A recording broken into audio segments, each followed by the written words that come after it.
15 ঘন্টা পর হবিগঞ্জ জেলায় আংশিক বিদ্যুৎ সরবরাহ চালু হয়েছে। এর আগে শাহজিবাজার বিদ্যুৎ উপকেন্দ্রে যান্ত্রিক ত্রুটির কারণে অগ্নিকাণ্ডের ঘটনা ঘটে। এই ঘটনায় পুরো হবিগঞ্জ জেলা বিদ্যুৎ বিচ্ছিন্ন হয়ে পড়ে। হবিগঞ্জ পিটিবির নির্বাহী প্রকৌশলী মঞ্জুর মোর্শেদ জানিয়েছেন, বৃহস্পতিবার রাত 7:15টায় আগুনের সূত্রপাত হয়। স্থানীয় কর্মকর্তা কর্মচারীদের সহায়তায় শায়েস্তাগঞ্জ ফায়ার সার্ভিসের একটি ইউনিট আধা ঘন্টা চেষ্টা চালিয়ে আগুন নিয়ন্ত্রণে আনে। এরপর পুরো জেলা বিদ্যুৎ সরবরাহ বন্ধ হয়ে পড়ে। হবিগঞ্জ শহর সহ সব উপজেলা অন্ধকারে নিমজ্জিত থাকে। দেখা যায় পানি তীব্র সংকট। এদিকে শুক্রবার বেলা 10টার দিকে শহরের আংশিক এলাকায় বিদ্যুৎ সরবরাহ চালু হয়েছে। তবে বিদ্যুৎ পুরোপুরি স্বাভাবিক হতে কিছু সময় লাগবে বলে জানিয়েছেন কর্মকর্তারা।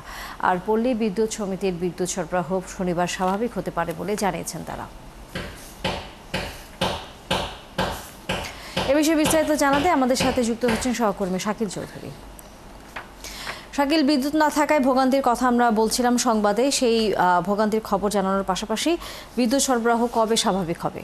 আসলে বিদ্যুৎ না থাকার ফলে সাধারণ মানুষ অনেক ভোগান্তিতে পড়েছেন। আসলে আপনাকে বলে রাখি যে গতকাল সন্ধ্যা 7:30 থেকে কিন্তু হবিগঞ্জ শহর সহ হবিগঞ্জের প্রত্যেকটি উপজেলায় বিদ্যুৎ সরবরাহ বন্ধ রয়েছে। আর আসলে যে বিদ্যুৎ না থাকার কারণে হবিগঞ্জ সহ যে হবিগঞ্জের যে অন্যান্য উপজেলাগুলো আছে প্রত্যেকটি উপজেলায় সাধারণ মানুষের আসলে খাওয়ার পানি বা অন্যান্য পানির সংকট দেখা দিয়েছে এবং যে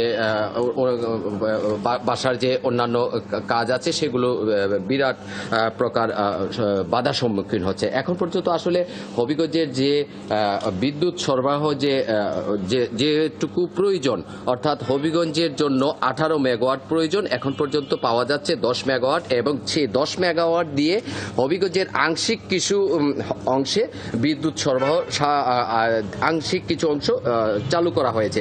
যদিও সেটি কিন্তু খুব বেশি সময় রাখা যাচ্ছে না। আর হবিগঞ্জের যে পল্লী বিদ্যুৎ সমিতি রয়েছে তাদের চাহিদা রয়েছে 180 মেগাওয়াট, তার বিপরীতে তারা পাচ্ছেন 20 থেকে 25 মেগাওয়াট।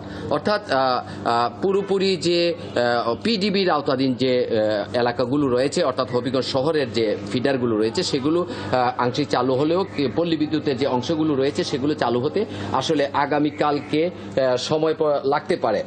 এর ভিত্তিতে আসলে হবিগঞ্জ পিডিবির যে নির্বাহী প্রকৌশলী রয়েছেন তিনি তার অন্যান্য কর্মকর্তা কর্মচারী যারা আছে তারা চেষ্টা করছেন বিদ্যুৎ সরবরাহ দ্রুত চালু করার জন্য।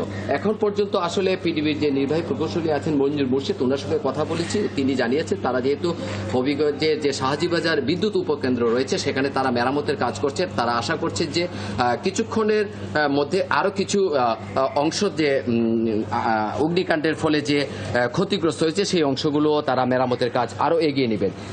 এখন পর্যন্ত আসলে শহরের যে বিদ্যুৎ আসা যাওয়া করছে কিছু সময়ের জন্য দেয়া হলেও কিন্তু পুরোপুরি দেওয়া যাচ্ছে না।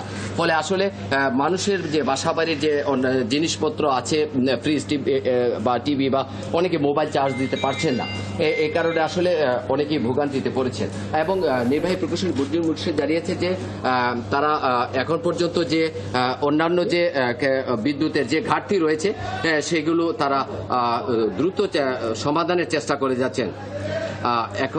আর এখন পর্যন্ত আসলে বিদ্যুৎ সরবরাহতে কতটুকু সময় লাগবে আসলে সঠিকভাবে বলা যাচ্ছে না। ধন্যবাদ শাকিল চৌধুরী।